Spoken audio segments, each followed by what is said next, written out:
It's St. Patrick's Day, and as such, I'm making corned beef. The first thing that I'm going to do is take out the seasoning packet, set it to the side, and rinse off the corned beef thoroughly. Next, it's time to scrub down the sink real quick, rinse it out, and then I like to follow up with this disinfectant that is organic and natural. It uses thyme oil to disinfect. You spray it on there and allow it to dry. After that, it's time to pat off the corned beef until it's nice and dry. Pour a little bit of oil on it, and then I'm going to lightly season it with some garlic, salt, and black pepper. Not too much, as the corned beef is already salty enough as it is, so you don't want to go crazy.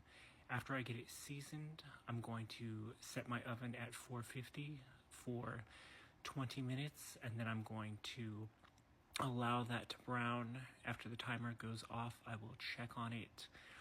In the meantime, I'm going to prepare my potatoes. These are just some Yukon Gold. I'm going to use my mandolin with the ridge attachment to do some thin sliced ridge potatoes. Safety first, I gotta lay down my non-slip mat underneath my sheet pan so it doesn't slip. I don't want to slice up my hand. Next, I'm just going to go ahead and do up all these potatoes and get them in a bowl with cold water to remove the excess starch. In the meantime, my corned beef timer just went off, so it's time to give it a check. It's not quite where I want it, so I'm going to set it for another 10 minutes and crank the temperature up to 500. And let's see if we can get a little bit more color on it. I am liking the way that this looks. We got some color. I'm going to pop this in my Instant Pot, which I'm going to use the slow cook mode.